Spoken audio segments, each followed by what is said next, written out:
स्वाभिमान शोध अस्तित्वाचा या मालिकेच्या आजच्या भागात आज आपण बघणार आहोत. मोठे काका मोठ्या आईंना आवाज देत असतात तेव्हा मोठी आई म्हणते की अहो मी काम करते, तुम्हीच आतमध्ये या. मोठे काका किचनमध्ये येतात आणि म्हणतात की आता मी काय भांडी घासू, माझा अगदी जीव गेला तरी मी भांडी घासणार नाही. मोठी आई म्हणते की अहो भांडी घासायच्या गोष्टी काय करताय, तुम्हाला हक्काच्या घरात राहायला जायचंय की नाही. मोठे काका म्हणतात की हो जायचंय. मोठी आई म्हणते की मग त्यासाठी माझ्याकडे एक कल्पना आहे. आणि मग मोठी आई मोठ्या काकांना प्लॅन समजावत असते. मोठे काका म्हणतात की अरे वा सुपर्णा, तुझं डोकं अजूनही छान चालतं की, माझी पूर्ण तयारी आहे. तर इकडे सकाळी सकाळी पल्लवीची कॉलेजला जाण्याची तयारी सुरू असते. शांतनू देखील कॉलेजसाठी तयार होत असतो. परंतु शांतनूला मागच्या गोष्टीच आठवत असतात. शांतनूला त्या मीडियावाल्या मुलीचं बोलणं आठवत असतं. ती म्हणत असते की तुमच्या संस्थेने विद्यार्थ्यांचं नुकसान केलंय.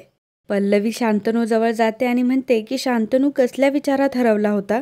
शांतनू बोलतो की स्टुडंटच्या. सूर्यवंशी कॉलेजवर जे आरोप झाले ते सर्व आपण पत्रकारांसमोर उघड केले. पण मग स्टुडंटचं काय, ते समोर आल्यावर मला त्यांच्या नजरेत अविश्वास दिसतोय. आणि त्यांचं बरोबर देखील आहे की आपल्यामुळेच त्यांच्या विश्वासाला तडा गेलाय. ते समोर आल्यावर असं वाटतं की त्यांच्या मनात काही शंका आहे, ते आपल्याला जाब विचारतील, असे असंख्य प्रश्न माझ्या मनात येतात. पल्लवी म्हणते की खरंय, मी समजू शकते. पण शांतनू, विद्यार्थ्यांना थोडा वेळ द्यावा लागेल. आपण आपलं काम करत राहूयात. थोड्या दिवसातच विद्यार्थ्यांच्या वागण्या बोलण्यातून आपल्याला फरक कळेलच. आणि कसं शांतनू, एखाद्या शांत नदीच्या पाण्यात कोणी जर दगड मारला तर तेवढ्यापुरता तरंग येतो.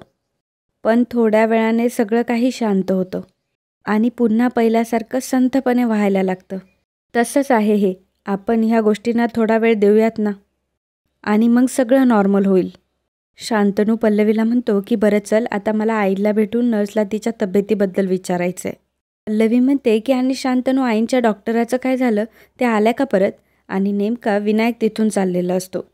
विनायक त्यांचं बोलणं ऐकत असतो. शांतनू म्हणतो की नाही आलं अजून. पल्लवी सांगते की डॉक्टरांनी आता लवकरात लवकर परत यायला हवंय. आईंच्या तब्येतीमध्ये काही सुधारणा वगैरे आहे का हे विचारावं लागेल त्यांना. बरेच दिवस झालेत आता. विनायक मनात विचार करत असतो की आदिती काकूच्या बाबतीत दोनदा माझा डाव फसलाय. पण ही चांगली संधी आहे. यावेळी जरा चांगला स्पेशल ट्रीटमेंटचा विचार करावा लागेल. तेवढ्यातच विनायक आतमध्ये येतो आणि म्हणतो की शांतनू, जरा आतमध्ये येऊ का. शांतनू म्हणतो की हो ये की. विनायक म्हणतो की जरा तुम्हाला डिस्टर्बच केलं, पण आदिती काकूच्या तब्येतीबद्दल काहीतरी बोलायचं होतं. पल्लवी म्हणते की दादा हो, आम्हीसुद्धा आता तेच बोलत होतो. विनायक सांगतो की माझ्या ओळखीचे एक डॉक्टर आहे, म्हणजे ते भारतीय आहेत पण अमेरिकेत प्रॅक्टिस करतात. ते उद्या येणार आहेत इकडे कॉन्फरन्सला, म्हणजे मला मेसेज आला होता त्यांचा. तर मी असा विचार केला की त्यांना जर आपण बोलावलं आणि आदिती काकूला त्यांना बघायला लावलं तर, म्हणजे कसं आहे, सेकंड ओपिनियन पण मिळेल आणि एक्सपिरियन्स डॉक्टर आहेत. शांतनू म्हणतो की अरे दादा बोलव की मग त्यांना, आईसाठी मला जे शक्य आहे ते सगळं करायचं आहे. पल्लवी देखील म्हणते की हो दादा, बोलवा त्यांना. पण ते येतील ना, म्हणजे त्यांना वेळ तर मिळेल ना. यावर विनायक म्हणतो की ते मी मॅनेज करतो, पण मी त्यांना बोलवील हे नक्की. शांतनू म्हणतो की थँक्यू सो मच दादा. विनायक म्हणतो की अरे त्यात थँक्यू काय, काकू आहे माझी, एवढं तर बनतं. शांतनू म्हणतो की बरं चल, आम्हाला आईला भेटून कॉलेजला पण निघायचं आहे. विनायक मनात म्हणत असतो की तिच्या तब्येतीची काळजी तुमच्यापेक्षा जास्त मला आहे. आणि मग ते तिघेही रूममधून निघतात. इकडे आदिती मॅमकडे विभावरी आणि आदिती येतात. त्या सिस्टरला गुड मॉर्निंग विश करतात आणि म्हणतात की तुमचा चहा नाश्ता टेबलवर रेडी आहे, तुम्ही जाऊन करू शकता. मेघना म्हणते सिस्टर इथे असल्यामुळे आपल्याला आदिती सासूबाईंची काही काळजी नाही. प्रभाकर सर म्हणतात की कधी एकदा आदिती बरी होती याचीच वाट बघतोय मी. प्रभाकर सिस्टरला नाश्ता करायला सांगतात तेव्हा सिस्टर बाहेर निघून जाते. तेवढ्यातच शांतनू आणि पल्लवी येतात. प्रभाकर सरांना गुड मॉर्निंग विश करतात. शांतनू आदितीजवळ बसतो आणि म्हणतो की आई, तुला लवकर बरं व्हायचं आहे आता. तुला माहिती आहे का, विनायक दादाने तुझ्यासाठी US वरून एका डॉक्टरला बोलवलं आहे. यावर प्रभाकर सर म्हणतात की हो. त्यावर शांतनू म्हणतो की हो बाबा, आता आईला असं जास्त वेळ बघवत नाही आहे, ती लवकरात लवकर बरी व्हायला पाहिजे. पल्लवी म्हणते की आई, माझ्या आता परीक्षा सुरू होणार आहेत. मला शिकवायला आणि मला आशीर्वाद द्यायला लवकरात लवकर मला तुम्ही हवे आहात. आता अजिबात वेळ वाया न घालवता लवकरात लवकर बऱ्या व्हा बरं. प्रभाकर सर देखील म्हणतात की पल्लवी तू बरोबर म्हणतीये, आदिती लवकरात बरं होणार आहे. शांतनू गाडीकडे निघून जातो आणि पल्लवीला गाडीकडे यायला सांगतो. विभावरी म्हणते की शांतनूला आदिती मॅमची किती ओढ आहे, तो किती वाट बघतोय हे आपण सर्वांनीच बघितलंय. आणि आदिती सासूबाईंनी सुद्धा घरातलं हे बदललेलं वातावरण बघायला हवं ना. मेघना म्हणते की त्यांनाही खूप छान वाटेल, एवढी वर्ष त्या या घरापासून दूर होत्या.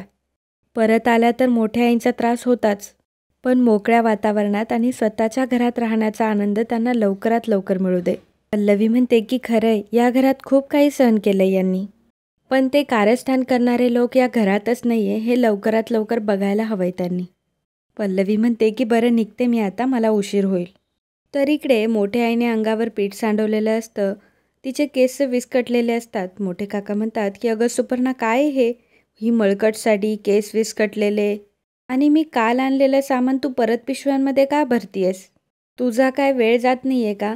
त्यावर मोठी आई म्हणते की अहो घरातल्या कामांमध्ये माझा नको तेवढा वेळ जातोय, पण सध्या आपल्यावर जी वेळ आली आहे ती बदलवायची हे आपण ठरवलंय ना, मग त्याचीच ही तयारी आहे. मोठे काका म्हणतात की अच्छा त्याची तयारी. मोठी आई म्हणते की हो मग, हे केस विस्कटलेले, ही मळकी साडी, हे सगळं त्याच्यासाठी तर करतीये.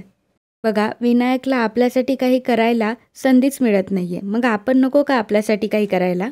मोठे काका म्हणतात की हो बरोबर आहे. मोठी आई म्हणते की हो ना, मग उचला पिशव्या. आणि मग मोठी आई आणि मोठे काका दोघंही पिशव्या घेऊन कारकडे आलेले असतात. मोठे काका मोठ्या आईला म्हणतात की हे बघ सुपर्णा, आता आपण कारने प्रवास करू शकत नाहीये, आज जातोय तेवढंच. मोठी आई म्हणते की का. त्यावर मोठे काका म्हणतात की का म्हणजे काय, पेट्रोल किती महाग झालंय आणि ही गाडी पेट्रोलवर चालते.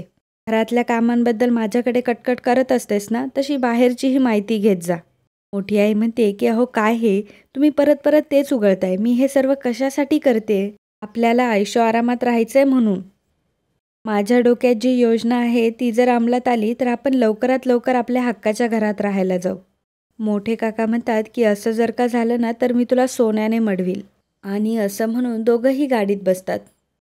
तर इकडे विनायक आणि एक माणूस कारमध्ये बसलेला असतो. विनायक त्या माणसाला म्हणतो, तर तुझं नाव आजपासून डॉक्टर रविराज शानवळ, आणि सगळ्यात महत्त्वाचं म्हणजे तू मूळचा इंडियन आहेस आणि गेली काही दिवस अमेरिकेत डॉक्टर होता, त्यामुळे त्या रुबाबातच घरी यायचं उद्या. त्यावर तो माणूस म्हणतो की येस सर. तेव्हा शांतनू म्हणतो की उद्या तिथे आल्यावर मला साहेब किंवा सर म्हणायचं नाही. तुम्ही अमेरिकेतील एक प्रतिष्ठ डॉक्टर आहात, तुमच्या अपॉइंटमेंट मिळत नाही, तुम्ही खूप बिझी डॉक्टर आहात. ही कशीबशी करून तुमची अपॉइंटमेंट मिळवली आणि माझ्या सांगण्यावरून तुम्ही इथं आलात, त्यामुळे त्या डिग्निटीने उद्या सगळं हँडल करायचं. जमेल का. त्यावर तो माणूस म्हणतो की हो जमेल ना. तेव्हा विनायक त्याच्याकडे एक बॅग देतो आणि म्हणतो की यामध्ये डॉक्टरांना लागणारं सगळं सामान आहे, त्याचा योग्य वेळी योग्य वापर करायचा, मी सांगितलंय तेवढंच करायचं. तेव्हा तो माणूस म्हणतो की ठीक आहे, तुम्ही सांगाल तसंच करेल. आणि मग विनायक त्या माणसाला काही पैसे देतो आणि म्हणतो की हे घे पैसे, आणि बाकीचे पैसे काम झाल्यावर देईल.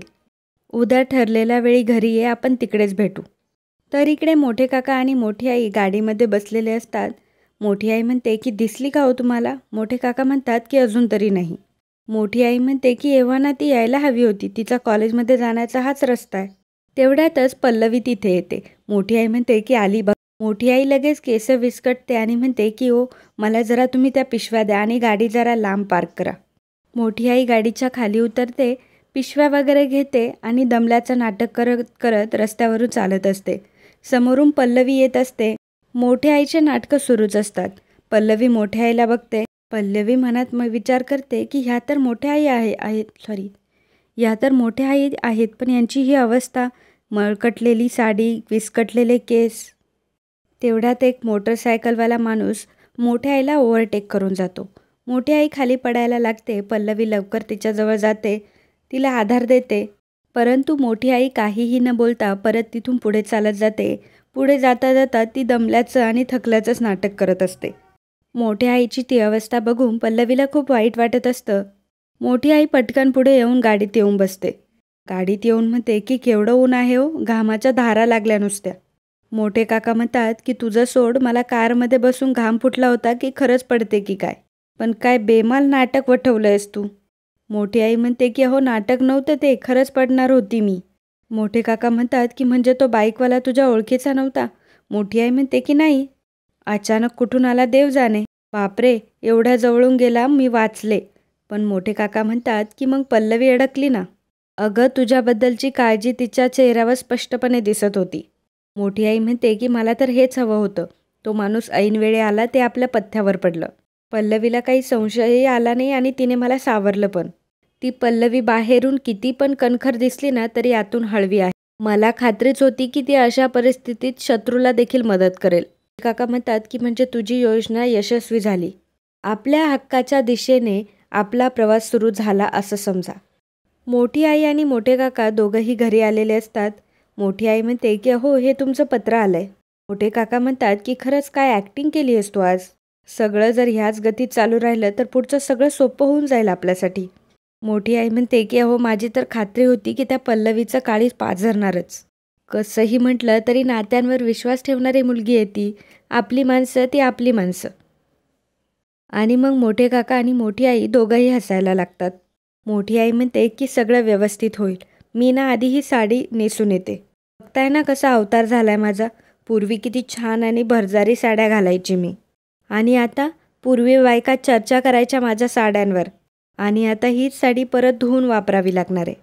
मोठे काका ते पत्र उघडून बघतात, ते वाचतात. त्यांना मोठा धक्काच बसतो. मोठी आई विचारते की काय हो काय झालं, कोणाचं पत्र आहे? त्यावर मोठे काका म्हणतात की सुपर्णा संस्थेने 5 कोटी रुपये मागितले आपल्याकडून भरपाई म्हणून. हे ऐकून मोठ्या आईला देखील घाम फुटतो. आणि मित्रांनो, आजचा हा भाग इथेच संपतो. पुढील भागात आपल्याला पाहायला मिळणार आहे तर शांतनू पल्लवीला म्हणत असतो की त्यांनी कसेही कुठूनही पैसे मॅनेज करू दे, मला काही माहीत नाही. त्यांना त्यांच्या कृत्याची शिक्षा मिळायलाच पाहिजे बस. मोठी आई आणि मोठे काका विनायक बोलत असताना मोठी आई विनायकला म्हणत असते की त्या घरात येण्याचे आमचेही प्रयत्न सुरू आहेत. त्यावर विनायक म्हणतो की 1 सेकंड, कसला प्रयत्न चाललाय तुमचा? मोठी आई सांगते की मी लाचार होऊन तिच्यासमोर जाणार आणि एक दिवस तिचंच बोट धरून पुन्हा त्या घरात येणार. हे ऐकून विनायकला देखील धक्का बसतो. तर मित्रांनो, शनिवारच्या भागात कमेंट करणारे आपले दर्शक होते धनश्री देशमाने, योगेश मेश्रम, संध्या घाडगे, वैभव कुष्टे, अश्विनी बुगडे, गीता चंदेर, वैभव कुष्टे, आनंद केसवानी, संतोष राजगुरू, कैलास जाधव, कल्पना भिसे, शैला मांडगे, पूजा कांबळे, गोविंद परब, अपर्णा मायेकर, चंद्रशेखर भातवाडेकर, कल्पना शिंदे, सायली, आरुष आहिरे, दर्शना पिदुरकर, मुकुंद कुलकर्णी, बारामती, अजय वाघमारे, सुप्रिया कांबळे, विठ्ठल जाधव, ज्योती पाटील, मानसी तांडेल, अर्जुन खाडे, अभिजित जोशी, सुमन धेंडे, ज्ञानेश्वर आचारी, उज्ज्वला वाडकर, शीला पाटील, मोनाली खराडे, आर्या, सुप्रिया औरादी, उर्मिला, संध्या गाडगे, सुरेश गडगे, छाया कुलकर्णी, आकाश जाधव, दीप्ती देशमुख, अश्विनी बुगडे, स्वप्ना सावंत, राजू सुतार, सुशीला शिंदे, तान्हाजी दाभाडे, सोनी वाईनगेडे, चैताली अंबर्टे, प्रतीक्षा अनिल वाकचौरे, अश्विनी सामंत, आद्विक प्रो गेमर, प्रिया बर्वे, रवी कवडे. या सर्वांनी व्हिडिओला कमेंट करून खूप छान प्रतिसाद दिल्याबद्दल खूप खूप धन्यवाद. तर मित्रांनो, असे स्वाभिमान शोध अस्तित्वाचा या मालिकेचे अपकमिंग एपिसोड बघण्यासाठी जर तुम्ही अजूनही आपल्या चॅनलला सबस्क्राईब केलं नसेल तर लगेच करा. आणि आजचा हा व्हिडिओ तुम्हाला आवडला असेल तर नेहमीप्रमाणे लाईक आणि कमेंट करायला अजिबात विसरू नका. धन्यवाद.